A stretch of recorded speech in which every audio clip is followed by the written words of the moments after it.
Kawikaan, Kabanata 10. Ang mga kawikaan ni Solomon. Ang matalinong anak ay ligaya ng magulang, ngunit tinik sa dibdib ang anak na mangmang. Ang yamang buhat sa masama ay di papakinabangan, ngunit ang katuwiran ay maglalayo sa kamatayan. Ang matuwid ay binibigyan ni Yahweh ng kasiyahan, ngunit ang masamay kanyang ginugutom naman. Ang kamay na tamad ay tiyak na magdarahop, ngunit magbubunton ng yaman ang kamay na masinop. Ang nag-iimbak kung tag-araw ay nagpapakilala ng katalinuhan, ngunit ang natutulog kung anihan ay nag-iipon ng kahihiyan. Ang matuwid ay mag-aani ng pagpapalat, kabutihan, ngunit ang bibig ng masama ay nagtatakip ng karahasan. Ang alaala ng matuwid mananatili kailanman, ngunit pangalan ng masama ay tiyak na mapaparam.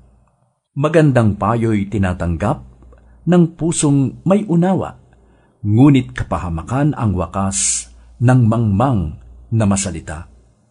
Ang namumuhay ng tapat ay pinaghaharian ng kapayapaan, ngunit ang may likong landas ay malalantad balang araw. Ang malilikot na mata ay lagi sa kaguluhan, at ang bibig na maluwang hahantong sa kapahamakan. Ang bibig ng matuwid ay bukal ng buhay, ngunit labi ng masama ay nagtatakip ng karahasan. Sari-saring kaguluhan ang bunga ng kapuotan, ngunit ang pag-ibig ay pumapawi sa lahat ng kasalanan. Sa labi ng may unawa, matatagpuan ang karunungan, ngunit sa likod ng isang mangmang, pamalo ang kailangan. Ang taong matalino'y nag-iimpok ng karunungan, ngunit ang salita ng mangmang ay nagdadala ng kapahamakan. Ang kayamanan ng mayamay matibay niyang tanggulan, ngunit ang kahirapan ng yagit ay kanyang kapahamakan. Ang kinikita ng matuwid ay nagbibigay buhay, ngunit ang sama-sama winawaldas sa kasamaan.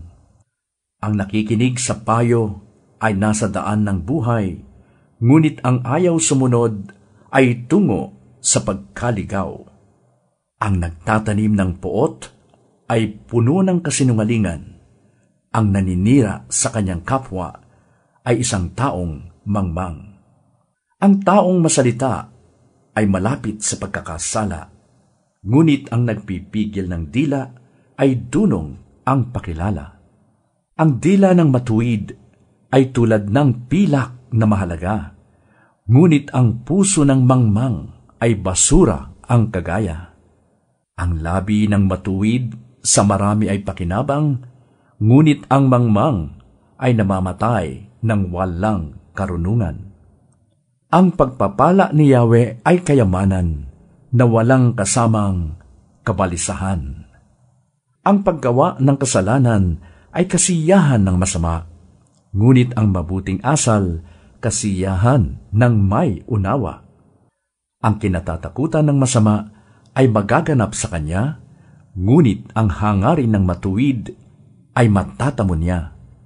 Tinatangay ng hangin ang taong masama, ngunit ang matuwid ay gusaling di magiba. Kung paanong ang usok ay nakakaluha, ang suka ay nakakangilo, gayon ang tamad na alipin sa kanilang mga amo. Ang paggalang at pagsunod kay Yahweh ay nagpapahaba ng buhay, ngunit ang mga araw ng masama ay di magtatagal. Ang pag-asa ng matuwid ay may magandang kahinatnan, ngunit ang pag-asa ng masama, ang dulot ay kabiguan. Si Yahweh ay kanlungan ng mga taong matuwid, ngunit kaaway sila ng taong masama ang hilig. Ang matuwid ay mananatili sa kanyang dako, ngunit ang masama kung saan-saan matutungo. Ang salita ng matuwid ay nagpapakilala ng karunungan, ngunit ang dilang sinungaling ay puputulin naman. Ang salita ng matuwid ay palaging angkop, ngunit ang salita ng masama ay puro paninira.